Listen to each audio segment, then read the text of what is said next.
Bonjour, je suis Park Sang-ho, vétérinaire recommandé de la clinique Aujourd'hui, nous vétérinaire allons Léo. aborder un moment précis qui marque le début du traitement anticancéreux de votre chien. Le destin de votre chien change considérablement à ce stade. Je vais d'abord vous expliquer ce moment. C'est un moment fatidique, un véritable tournant. Le cancer débute par un problème localisé, puis vient une période où il s'étend à un problème global chez le chien. Il faut retarder au maximum cette période et traiter avant que cette période ne survienne. Est en fait essentiel dans le traitement du cancer chez le chien. C'est la meilleure méthode pour augmenter l'espérance de vie. Je vais vous expliquer cela aujourd'hui dans cette session. Habituellement, les personnes qui viennent dans notre hôpital, la plupart utilisent la mammographie pour leurs examens. Lorsque la mammographie a été découverte pour la première fois, vous dites toujours que c'était vraiment minuscule, comme un tout petit grain. Le Yusun Jungyang qui était vraiment aussi petit qu'un grain. Il y a beaucoup de cas où il arrive en ayant tellement grandi. Alors, quand il était aussi petit qu'un grain, pour que le Jungyang grandisse ainsi, il doit y avoir une différence décisive, Jungyang. Parce qu'il y a eu des changements brusques dans les cellules, cette croissance a été possible. Cela a été possible depuis Xiusan Sent, un biologiste américain qui est décédé en White, et ce chirurgien digestif. Le professeur Judah Folkman est un pionnier dans la recherche sur l'inhibition de l'angiogénèse des cellules cancéreuses. Il a longtemps été un pionnier dans la recherche sur les agents inhibiteurs. Il a travaillé sur les traitements anticancéreux. Pour citer ses propos, aujourd'hui, généralement, lorsqu'une tumeur se forme pour la première fois sans vaisseau sanguin de taille 1-2 mm, alors qu'une seule cellule subit une mutation, elle a un peu cessé de bien fonctionner. Dans cet état, elle reste en phase de dormance, puis lorsque ce qu'on appelle le commutateur d'angiogénèse s'active, maintenant, ça va croître de manière explosive. Lorsque l'interrupteur d'activation vasculaire s'allume, quand cette étape arrive, le type de culture change vers une surface un peu différente. Et maintenant, il y a une transition. Auparavant, l'orientation était dans cet état de champ visuel. Ainsi, on commence à former des vaisseaux sanguins.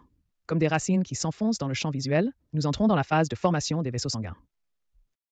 Normalement, pour que tous les tissus du corps se développent, ces deux choses sont nécessaires. L'oxygène est nécessaire, ainsi que ses nutriments. Mais maintenant, à l'intérieur du corps, ce qui fournit l'oxygène et les nutriments, c'est le rôle de ce ganglion lymphatique. Ainsi, les capillaires peuvent atteindre la tumeur. Ce n'est qu'en recevant de l'oxygène et des nutriments de ces capillaires que ces cellules, les cellules cancéreuses, peuvent croître et se développer. Pour recevoir l'apport de ces capillaires, pour la croissance de cette tumeur, il est très important d'être connecté au vaisseau sanguin.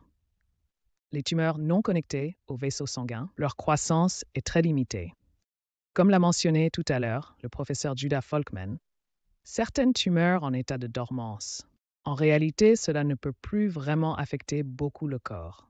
Au fur et à mesure que l'interrupteur de néovascularisation s'active dans les vaisseaux sanguins, à partir du moment où la tumeur se connecte au vaisseau sanguin, cette tumeur pose un problème un peu différent. Donc, lorsque cela se connecte au vaisseau sanguin via le sang, habituellement, il se propage par le sang. Les cellules tumorales provoquent des métastases. Cette métastase, comme vous pouvez le voir maintenant, se développe dans les poumons de cette manière. Comme vous le voyez chez d'autres chiens, de façon étendue dans les poumons, la tumeur pulmonaire s'est maintenant beaucoup métastasée.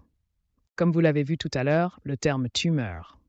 Avant de prendre racine, autrement dit, avant que la tumeur ne forme des vaisseaux sanguins, en réalité, cette tumeur reste dans la partie où elle est apparue. Cela concerne un problème partiel survenu dans cette zone. Mais au moment où la tumeur rencontre un vaisseau sanguin, la croissance de la tumeur elle-même et la possibilité que cette tumeur se propage ailleurs. On peut considérer que cela évolue en une maladie globale. Cette tumeur qui posait problème dans cette partie, lorsqu'elle rencontre une condition environnementale appelée signal d'angiogénèse. À partir de ce moment, une petite tumeur forme de petits vaisseaux sanguins qui lui permettent désormais de recevoir du sang et des nutriments.